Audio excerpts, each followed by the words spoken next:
ভাই এদের সম্পর্ক প্রেমের সম্পর্ক।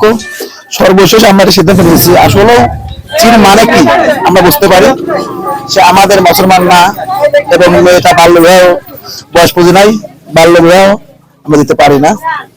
তাই আমরা সরকারের পক্ষ থেকে আমাদের জানানো হয়েছে, মানে আমাদের উচিত কথা বলেছি, একে অবশেষে আমরা ব্যাংকে দিচ্ছি, এয়ারপোর্টে পৌঁছা দেওয়া আসবে। এখন মেয়ের বয়স 16 বছর 8 মাস 15 দিন, 15 দিন জন্ম নিবন্ধন আমরা দেখতে পেয়েছি।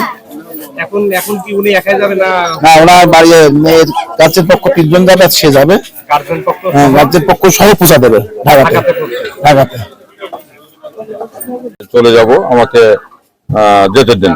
আমি ইউনো মহোদয়কে বলি, আমাদের পুলিশ ক্যাম্পের আইসি সাহেব আছে, তারা সমস্ত ডকুমেন্ট বা উনি যে চলে যাচ্ছে তার জবানবন্দি সহ এবং যারা নিয়ে আসছে তারাই ঢাকাতে পৌঁছে দেওয়ার সিদ্ধান্ত হলো। এক্ষুনি তারা রওনা দেবে এবং সে স্বেচ্ছায় যাচ্ছে।